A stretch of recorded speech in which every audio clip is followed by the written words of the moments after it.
Halo, kali ini aku mau cerita tentang kebiasaan mengompos kami di Mini Responsible House.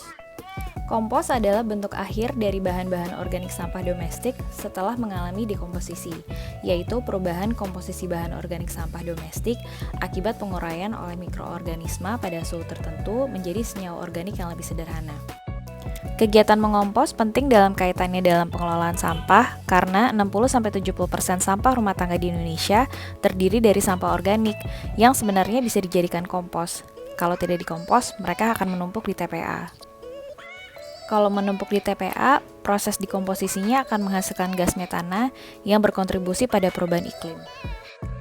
Di Mini Responsible House, kami sengaja mendesain dapur kami untuk dapat mengakomodasi dan memfasilitasi kegiatan pilah memilah sampah, termasuk juga untuk sampah organik. Jadi di salah satu laci di dapur kami tempatkan satu box yang gunanya menampung sampah organik yang akan dikompos di komposter di luar. Jadi pengerjaan komposter itu cuma seminggu sekali aja, atau 2 kali bila masaknya sedang banyak banget. Di laci ini juga kami sediakan sekam bakar untuk menyerap air dan bau sejak dari tempat transit si sampah-sampah organik di box di laci dapur.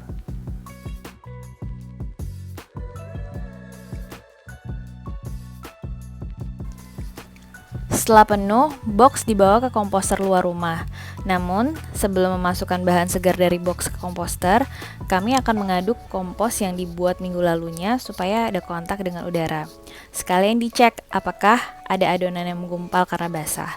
Karena jika menggumpal, bisa berpotensi menjadi bau, ada belatung, dan menghasilkan biogas.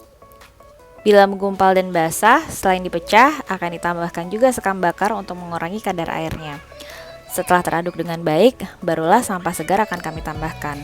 Dan gak langsung semua juga sih, biasanya kami akan ambil sebagian-sebagian untuk dicampur dulu dengan sekam bakarnya. Tujuannya, seperti tadi, supaya tidak basah dan mengurangi bau. Kenapa sekam bakar? Karena menurut pengalaman kami, bahan ini ajaib banget. Banyak fungsinya. Selain mengurangi kadar air dan menyerap bau, dia juga bisa menambah komposisi karbon untuk proses pengomposan yang lebih baik. Plus harganya murah guys. Kami beli satu karung kayak gini harganya cuma 20.000. Beli di mana? Belinya biasanya sih di toko tanaman atau ya online aja sih. Oh ya, sebelum lupa, jangan lupa subscribe YouTube channelnya Clinomic ya, like dan komen video ini. Terus jangan lupa follow akun Instagramnya Clinomic juga ya.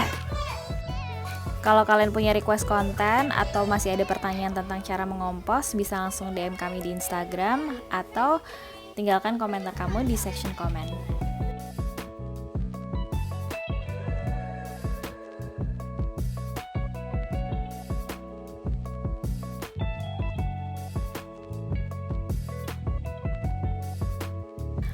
Setelah diaduk dan dicampur, kami akan kasih satu lapis lagi sekam bakar untuk menyerap bau dan biar laler juga nggak banyak hinggap di tumpukan ini. Komposter ditutup apa enggak? Nah ini juga banyak nih ditanya. Boleh ditutup, boleh enggak. Kalau ditutup juga jangan yang kedap ya, karena ini adalah metode aerob yang memang perlu udara untuk proses dekomposisinya. Dengan metode kompos ini, sebenarnya komposter ini ditutup supaya nggak kehujanan aja sih, atau nggak ada binatang yang ngaduk-ngaduk komposnya.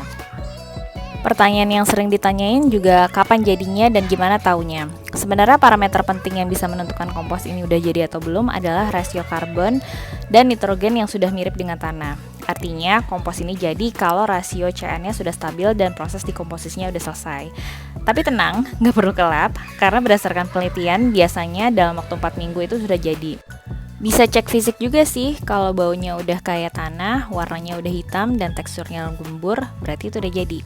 Hasil kompos ini biasanya kami gunakan untuk keperluan bercocok tanam di sekitaran rumah. Dengan mengompos, kita sudah mengurangi beban tukang sampah di rumah kita. Plus kita juga meningkatkan kesempatan barang-barang yang bisa di-recycle untuk di-recycle, karena sudah kita pilah dari awal. Yuk, cobain ngompos!